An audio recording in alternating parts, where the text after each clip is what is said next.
میرے نبی کریم صلی اللہ علیہ وسلم نے فرمایا جس نے 40 دن تک اللہ کی رضا کے لیے 5 وقت کی اذان پڑھی، 40 دن صرف، فرمایا اللہ اس کے پچھلے سارے گناہ معاف فرما دے گا۔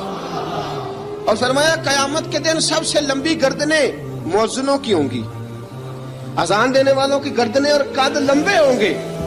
یا رسول اللہ پھر؟ فرمایا وہ لائن بنا کے جنت میں جائیں گے۔ فرمایا جب مؤذن جنت میں جا رہے ہوں گے تو سب سے آگے آگے میرا بلال ہوگا، سب سے آگے آگے مؤذنوں کا قائد اور لیڈر میرا بلال ہوگا، حضرت بلال حبشی رضی اللہ تعالیٰ عنہ۔ اب آزان کوئی کہنے لگا یہ کریں، کوئی کہنے لگا وہ کریں۔ اب حضرت عمر خواب دیکھتے ہیں کوئی اذان پڑھ رہا، عبداللہ ابن زید خواب دیکھتے ہیں کوئی اذان پڑھ رہا۔ اب جب یہ آئے آ کے سویرے حضور کو خوابیں سنائی، حضور اس طرح سے اذان پڑھی ہے۔ فرمایا جس طرح کی تمہاری خواب ہے نا اسی طرح میرے اللہ کی رضا بھی ہے۔ حضور اذان پڑھے گا کون؟ فرمایا بلال پڑھے گا۔ حضرت بلال کی آواز میں لکنت تھی، اشہد نہیں کہتے تھے، اشہد کہتے تھے، لکنت تھی۔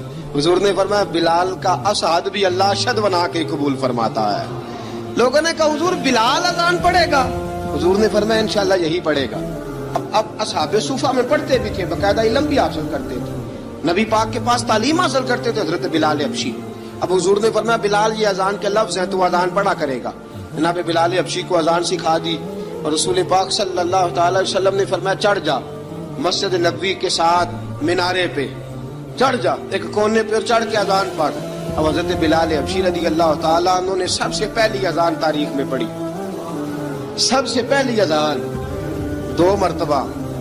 حضرت بلال اذان نہیں پڑھ سکے جب تک رسول پاک موجود ہے، 2 مرتبہ۔ ایک مرتبہ تو مدینہ منورہ میں کسی وجہ سے حضرت بلال اذان نہ دے سکے، ایک مرتبہ تبوک سے واپسی پہ سو گئے۔ حضور نے فرمایا بلال تیری ڈیوٹی ہمیں جگانے کی، حضرت بلال خود بھی سو گئے۔